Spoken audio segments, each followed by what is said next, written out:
Yeah, Mike Pompeo. Why did Mike Pompeo want to release these? What we're looking at is we're looking at an organization, the CIA, that is so rogue. The CIA is the fourth branch of government.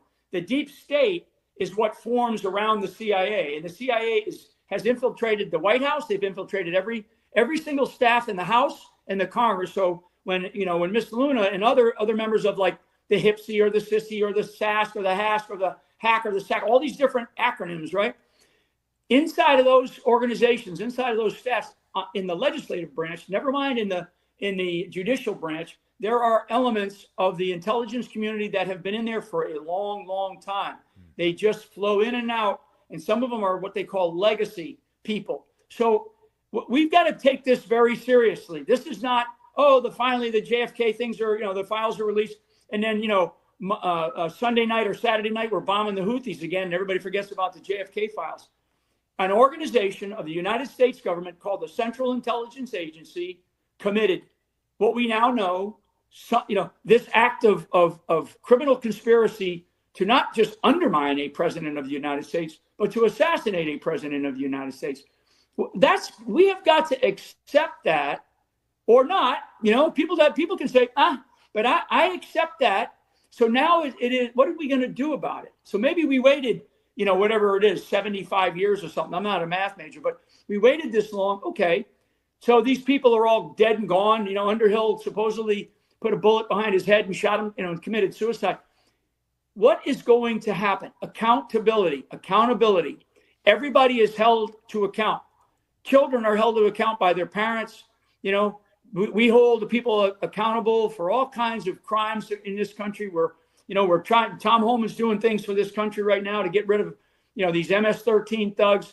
Trump is trying to do all that he can, but he's only one man. What we've got to demand, and it's audiences like yours, Benny, audiences like yours that have got to say, okay, is anybody ever going to get in any trouble for this? Are we going to do anything? Yes. Are we going to take a hard, like John Radcliffe? I haven't heard John Radcliffe talk about reform of the CIA. I've heard Tulsi Gabbard talk about reform of the intel community. So I'm waiting. I'm not going to wait long because I do believe that we have to deal with the current level of corruption in our government, but we also have to learn from our this egregious history that we have, that we're part of. And we've done some other things as an American, as America overseas to screw things up. I mean, the attack into Iraq by the Bush administration was probably the biggest strategic mistake of this century.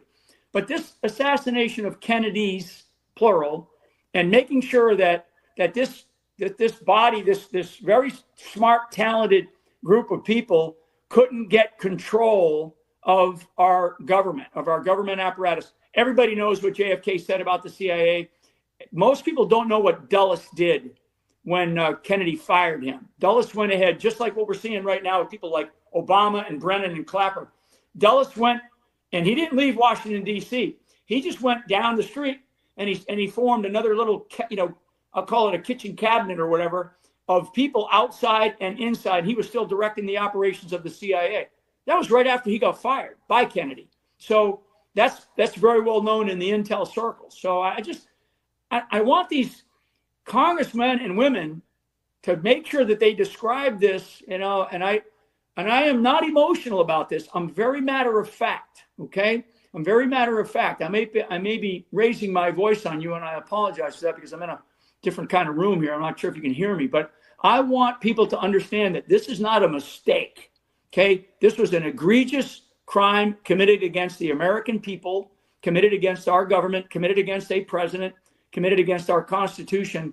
And to this day, no one has been held accountable that actually really did in fact do this. Yet that information has been known, right, to the American people for a long, not to the American people, but to the duly elected representatives. I'm going to tell you, the Gang of Eight, the Gang